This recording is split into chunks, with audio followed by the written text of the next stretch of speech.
Editor, Sofia Supercasor.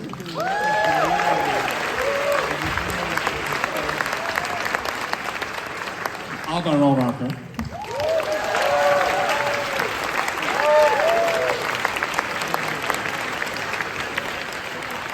Angelina Jolie.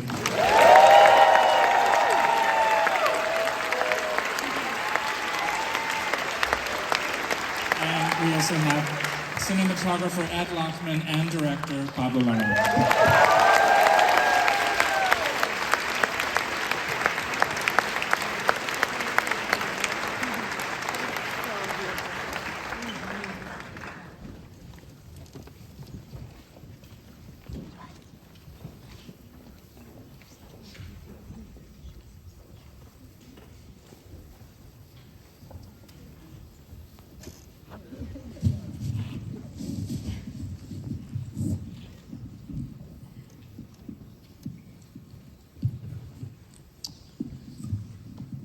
Thank you all for staying and thank you all for the film.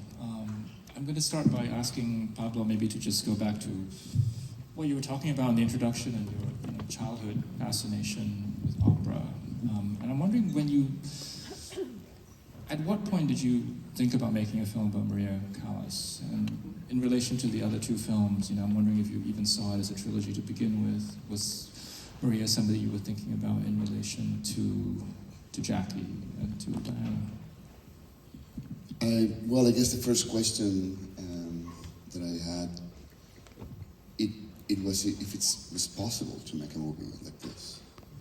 And I'm sure there are a lot of moviegoers, cinephiles in here, and there are very few movies about opera. It's so odd.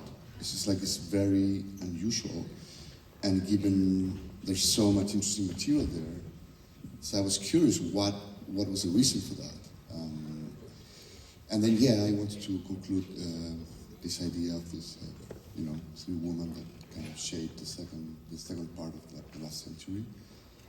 And I knew that in order to make this movie, we needed someone like Angie. So what we did is that when Spencer was done, before it went out, we hired a cinema in LA and we invited Angie to see it. And she saw it, and then I talked to her and said, "Would you play Maria Callas?" And she was like, "Give me a second." And then I talked to her a couple of days after, and she said, "I'll do it." And then we talked to Steve Knight, and so he wrote the movie for her. So that was the order. And for me, it's really about, it's what I try to explain at the beginning, it's really about having the chance or the illusion to bring some of the opera world, some of the ideas around opera into the screen. And of course, the biggest thing that I had in mind was to make a movie that would have a central character, Maria Callas, that would become the sum of the tragedies that she played on stage. Maria Callas was very famous for a number of operas, and 90% of them were tragedies. So she was dead on stage for many years when the opera was done, was over. So for me, she got used to the ecstasy of the applause on an opera house while she was dead on stage and the curtains were closed. So she had no fear to death. And somehow the idea of doing this as a sort of tragic moment of her life is also a celebration of her work. And I gotta say that I had a little bit of a different vision of the character. And when Angie came in, she brought something that I immediately accepted, but it was not in my, was this sense of stoicism. So I would say, Angie, can you be more broken here? She's like, no. What do you mean? It's like, yeah, I think she's stronger than that. I'm like, okay. And then we build this character that even going through the darkest times stays in command. She's never a victim. She's always there to, so I learned that from her. Angelina,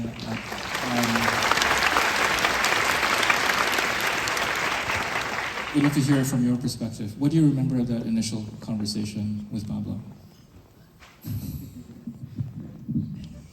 Well, he knows I've loved his work for a long time and wanted to work with him for a long time. Just her name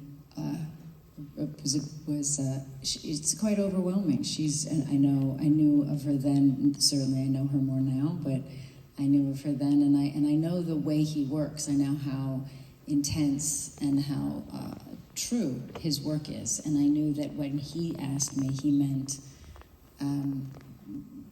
that we would deeply, deeply go into her life and what that would require, and I think it was only me spending a few days to be sure I felt I had enough in me to meet that request. And I couldn't have done it with any other director, honestly. And so it then began the 7 months of training. Because I also thought, when he said, you have to sing, I think like most, I thought, I'll pretend sing. And I'll do the movie singing and I'll get through this. And then it was very clear to me that you can't pretend opera. Yeah. And then I was scared. Well, let's talk about that, the not pretending thing that you did and the process. You talk about why there's so few opera films, and I think that is probably one reason, the difficulty of pretending to sing opera. So you came up with a solution here, like the two. Well, the thing is that if you, I don't know, just to get in a car and play the Beatles, you could sing it, right? And sing along. It's pop music, rock music, you can sing it. You cannot do that with opera. Because you cannot follow the melody, because you're not trained to reach the pitch. It doesn't matter your voice, the color of your voice, or how special it is. It's just you just cannot do it. And the only way to do it is to really, really train. So she had 2 months of training on posture and breathing, and then another month or so in language, so she would pronounce properly the words, mostly in Italian that she sings. And then the rest of it was just really getting into the melody itself, to be able to follow it and match the pitch. Just for you to know how it is, how you do this kind of thing, she has an earpiece in the set, and she is the only person that hears herself and Maria Callas and the music.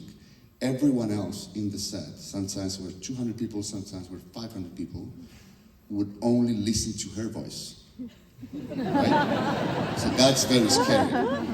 So why we do that? Because we need to capture her sound, her voice, her breathing, everything that she creates sound-wise. And then a very specific team that's been doing this for years would take that voice and mix it with Callas. But the only way that it feels real is that she actually has to sing it out loud, really loud. And I would go to her and say, can you go louder? And I'm like, yeah. And she would sometimes, I'm sorry, sometimes she would go to the extras and say, I'm sorry, I'm not a singer, you know, the guy. So a guy named John Warhurst, who's been doing this for many years, basically finds ways to mix it in. So sometimes it's 1% of Angie, 99 is Callas, sometimes it's 5%, sometimes it's 50% of Angie, and the other 50. Of course, you can't make, why would you make a movie about Maria Callas without Maria Callas' voice? That's insane. But the thing is that you would never make it believable without it. And also, the best way for her, and I said that to you, to really approach the character was through her music. So once she was able to properly sing it, she was ready to play. Can you talk a little bit, Angelina, about just that process of immersion? I mean, not just in the training and learning to sing in Italian and all of that, but the research, I'm sure, that went into figuring out this character and your decision to play her, as Pablo said, with a certain degree of stoicism. Well, part of the stoicism came from I always feel I'm always very moved when I see the fight to continue. It's moving to me. when I see someone who's full of self-pity or giving up, it doesn't move me in the same. And I was very moved by her because I would see her, even in her darkest hours, I would see her try to, you know, pull herself together and move forward. And I feel that it was moving, and I feel it's her. And I wanted this to be about what an extraordinary artist she was, as I know you did too. And this is a celebration of her and this artist who was a fighter, and a deeply feeling, emotional person, and someone who loved art and gave her life for it. Not someone who was just a tragedy. You know, so that was important. And the process was, he said, just to, you know, for anybody here who hasn't sung at the top of your lungs, it's a crazy thing to do, and it's the most important thing. We never do it, right? We never know what it's like to be fully in your body with your fullest sound. Such an extraordinary thing to feel as a person, to know what you got inside of you. And I'm very lucky. I had all these teachers and people holding my hand and people supporting me to say, you know, let's hear your full voice. But it really meant a lot to me as a person and helped me, and yes, gave me a key into her and to her characters and to her work. Alba, I wanted to bring you in. I think one interesting thing about the film is how our sense of who Maria is emerges through her interactions with others. And I think in that regard, Bruna is a really important character in the film. I'm wondering if you can talk about how you approached it. Yeah, because Pablo is really someone that is looking for the truth, as Angelina said. I have not to pretend to flip an omelette, but I took a course to do it. And now, I did in Milano. He sent me to this big chef, and he taught me how to do it, and now I can do like Shakespeare doing omelette. So that was something. No, I'm joking, but really is looking for the truth in a very special way. Is looking for every details, and so we build, I think, this character in a very beautiful way, looking for the small things of Bruna, how she moves, how she speaks, how she takes care of Angelina. And then for me it was very important meeting Angelina, because, you know, then there is the magic that is between people that arrives or not arrive. So, and to me, to understand this kind of unconditional love that Bruna has for Maria, the key was meeting Angelina, because I was immediately there, so I found the truth of Bruna, the truth of the emotion of Bruna, just following her. So, yes.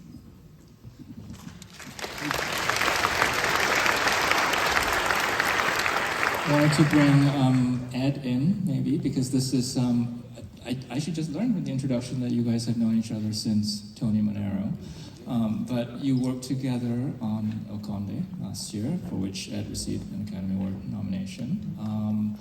I just wanted, this idea of like continuing to work together, what was this process like? I assume quite different from a very different film, first of all. And I'm wondering if you can talk about your approach to Maria. Well, the thing about Pablo is all his films are visually different.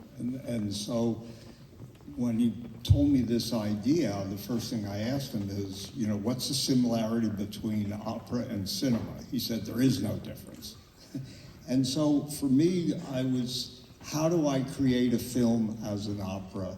Through the art direction guy, through how Angelina embodied this character, and how Pablo, who also operated the camera, was the first audience. So he had the emotion to respond to this performance that he knew so well through the music.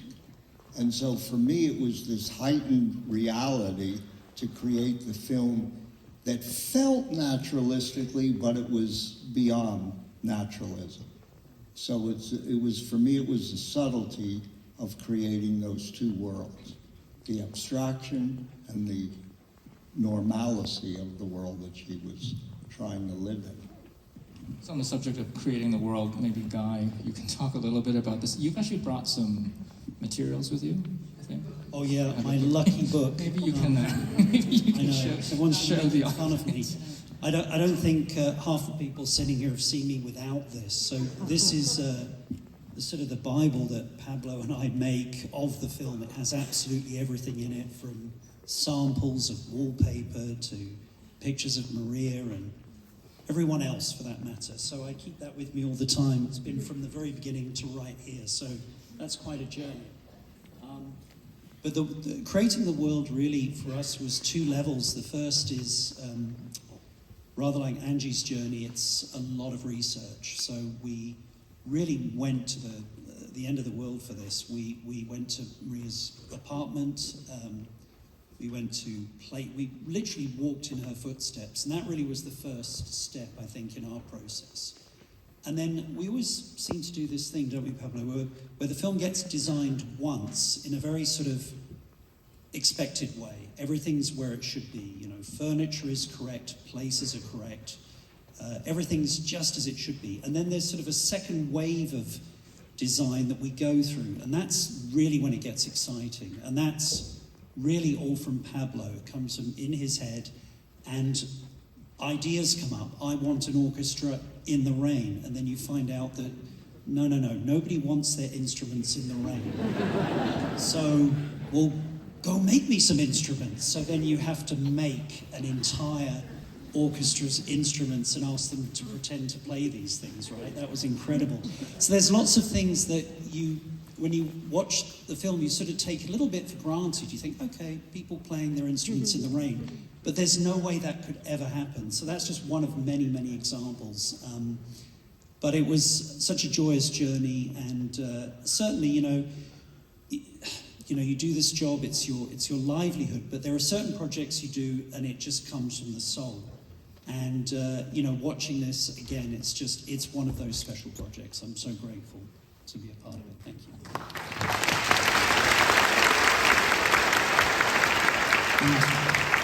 We don't have a lot of time left, but Sofia, I wanted to bring you into the conversation as well. And you have worked with Pablo before, and I'm wondering if you can talk about just your process of working with this film, which supposedly takes place at the end of her life, but also is quite fluid in terms of how it works with time and flashing back and forward, and how much of that was written and how much of that was something that you worked with in editing. So the process of editing this movie was surprisingly very, very fast, way faster than we anticipated. And the script had a very, we followed the script a lot, but then there were certain things that we took lots of liberties with. Some of it was just certain pieces of music that existed kind of in isolation, and we played with them throughout the movie. But it was just a very organic, fast process. I was cutting as they were shooting in Budapest, and I always stay very far away from set because also I was in New York and they were in Budapest, I wasn't going. But I like to stay very far away and keep my distance so I can see it with really fresh eyes and not just let the footage speak for itself and not be tainted for whatever you think is happening while you're making it, which is something that sometimes happens when you're on set. So by the time Pablo and I sat on together, we already had a rough assembly of the movie, and then I think 6 weeks later the movie was done. It was super fast. Yeah. Right? Last question, just for maybe you, Pablo and Angelina, can talk about this. What the film does in terms of recreating some of her, Maria's iconic performances, and what went into that process. I think that there's a word that I'm just looking at these wonderful people here, and I see them, and there's one word in common. There are many, but one word that's called obsession. All these people is very obsessive. You see Ed Lachman is very kind. You would not believe how he can be in a set. Guy is a man just does not sleep, just doesn't sleep. Sofia would just not stop, and Alba and Angelina, you can imagine how hard they work. And I don't think it's just commitment. I think it's to really believe in something, and I'm so grateful to work with artists that really go for it. In a world where there's so many distractions and I don't know, things are purely entertainment elements. Sometimes you get the chance to work in something that could eventually have meaning and could eventually touch or move other people, and that is the best of the world. So I'm sorry guys, but I think I have the best job in the world.